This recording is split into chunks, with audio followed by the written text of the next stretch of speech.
This past week, I rolled out a comprehensive, aggressive plan to fundamentally rebuild the military, to restore our readiness, to restore our Army, our Navy, our Air Force, our Marines, to rebuild missile defense, to rebuild cyber defense capacity, and to end political correctness in the United States of America.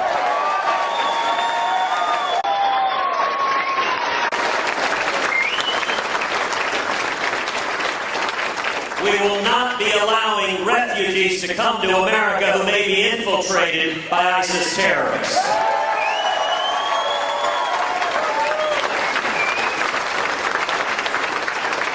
We will not be granting U.S. citizenship to those here illegally.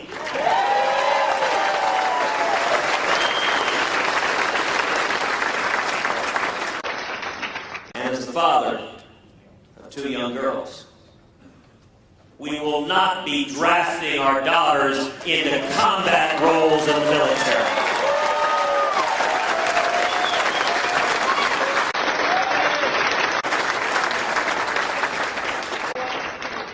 You know, one of the most shameful things of the past 7 years has been the President sending our fighting men and women into combat with rules of engagement that have their arms tied behind their back so that they cannot fight, they cannot defend themselves, and they cannot win.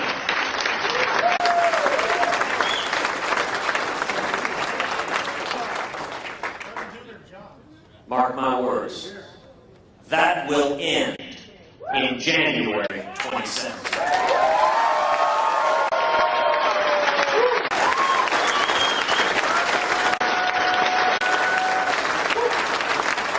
America has always been reluctant to engage in military conduct. We are slow to anger.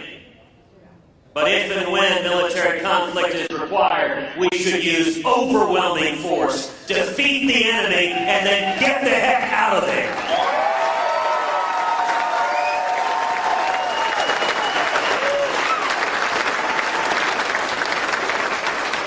We will have a president who stands up and says to the world, we will defeat radical Islamic terrorists.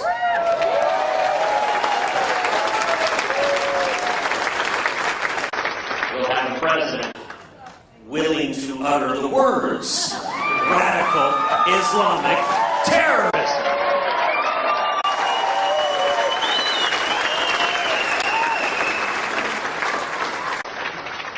We will not weaken. We will not degrade. We will utterly and completely destroy ISIS.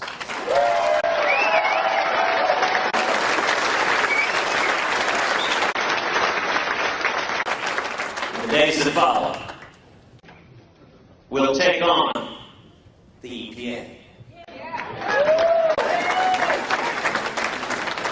And the BLM. And the CFPB, and the alphabet soup of federal agencies that descend like locusts on farmers and ranchers and small businesses, killing jobs all across this country.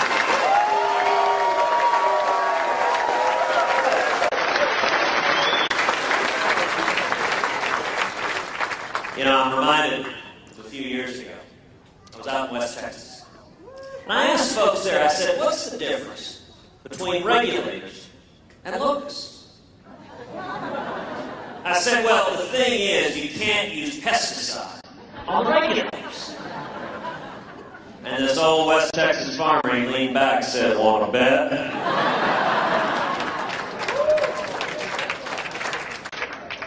And in the days that follow, I will go to Congress. And we will pass fundamental tax reform, a simple flat tax.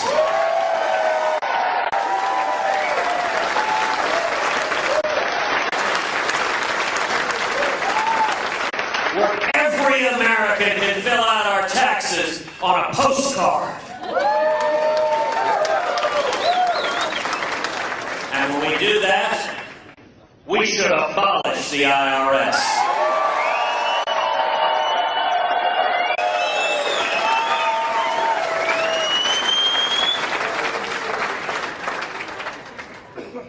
85% of the state of Nevada is owned by the federal government.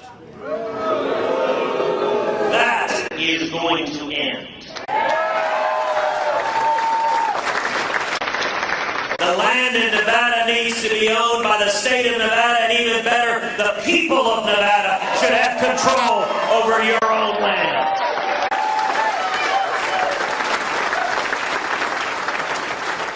And when we repeal Obamacare, when we lift back the EPA and federal regulators that are killing jobs, when we pass a simple flat tax, the result of all of that is going to be to unleash small businesses that create 2/3 of all the jobs in America. And we're going to see wages going up.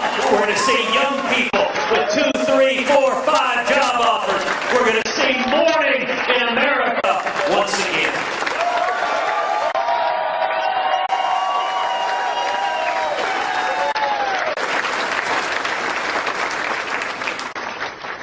Some of y'all might be thinking, can this happen? Can we do it?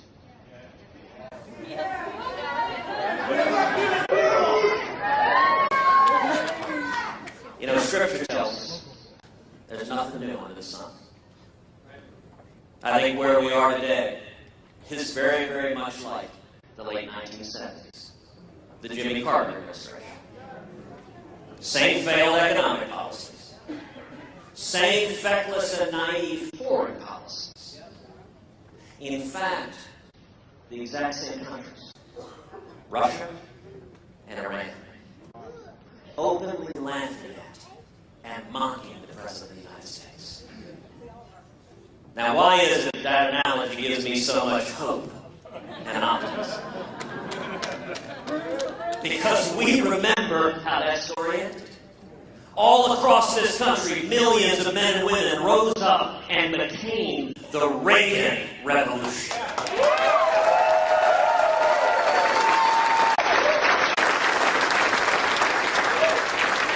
And it didn't come from Washington.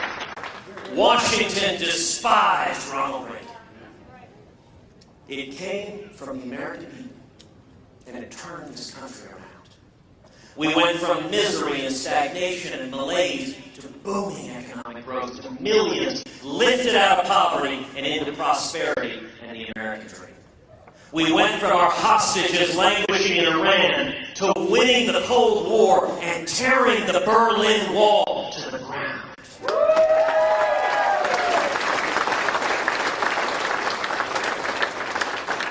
Why am I so optimistic? Because the same thing's happening again.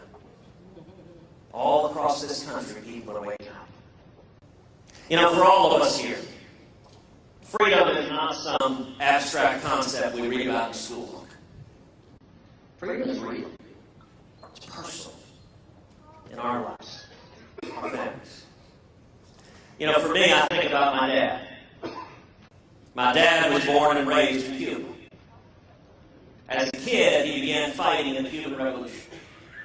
And he was imprisoned and tortured in Cuba. As a teenager, my father found himself on the floor of a Cuban prison, covered in blood and mud and grime. His nose was broken, his teeth were shattered out of his mouth. And he remembers thinking at the time, I don't have any kids. Nobody depends on me. It doesn't matter if I live or I die. But thankfully, God had different plans for my family.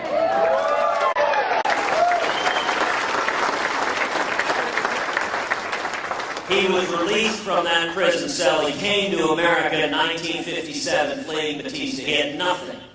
Was 18 years old. Couldn't speak English. Had $100 sewn into his underwear.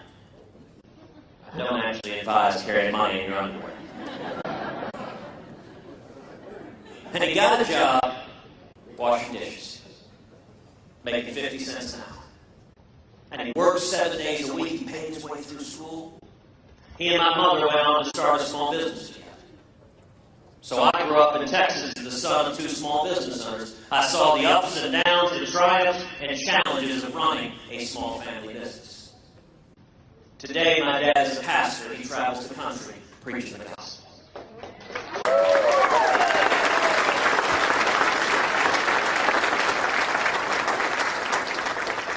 Now, when I was a kid, my dad used to say to me over and over again, when we faced oppression in Cuba, I had a place to flee to.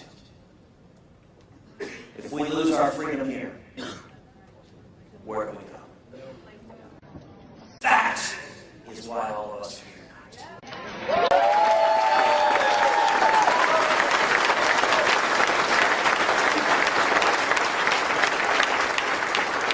If y'all agree with me that it's now or never, that we are standing at the edge of a cliff staring down, and if we keep going another 8 more years in the same direction, we risk losing the greatest country in the history of the world. Then I ask every one of you to join me. The Nevada caucuses are 48 hours from now. Next Tuesday night, I ask every one of you to come out and vote for me 10 times.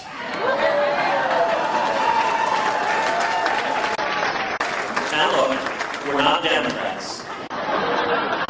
I'm not suggesting voter fraud. But if every one of you brings 9 other people on Tuesday night, you will have voted 10 times.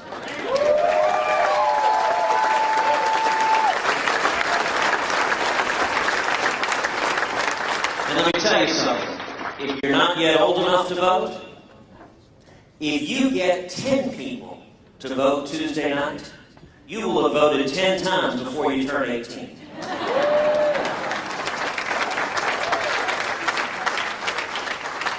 Now, I want you to pause and think for a second. In this room, there are roughly 1,500 people. If everyone in this room brings 9 other people Tuesday night, that is 15,000 votes. That is roughly half of the votes that will be cast in the Nevada caucuses.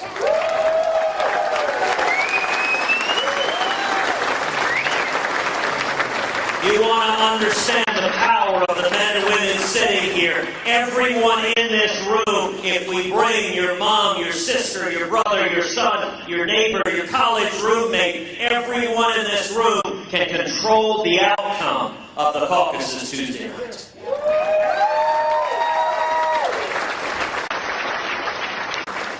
We've got folks here that you can sign up, can help you do it, can give you the tools. But I ask you, if you share the passion for freedom, if you share the fear, what kind of country will your kids inherit? You know, that's what wakes me up at night. People ask if it's tiring running for president. Well, sometimes. But then I look at my little girls, Caroline and Catherine, who are 7 and 5, and I think about, are they going to have the same freedoms I've enjoyed? Are they going to have the same future, the same bright future, the same greater opportunity? Or are we going to load this next generation down with so much debt? Are we going to take away so much opportunity? Are we going to strip them of their rights? That is what the next 48 hours are about. That passion that each and every one of us has. To be held accountable to our children and held accountable to God. That when this country was challenged, we rose up and attacked it.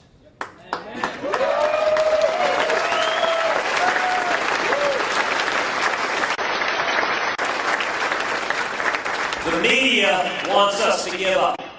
The media wants to convince everyone here it's hopeless, it cannot change, America is lost, accept it and move on. But let me tell you, it took Jimmy Carter to give us Ronald Reagan. And I am convinced the most long-lasting legacy of Barack Obama is going to be a new generation of leaders in the Republican Party who stand and fight for liberty, who stand and fight for the Constitution, and who stand and fight for the Judeo-Christian values that built this country into the greatest country in the history of the world. Army.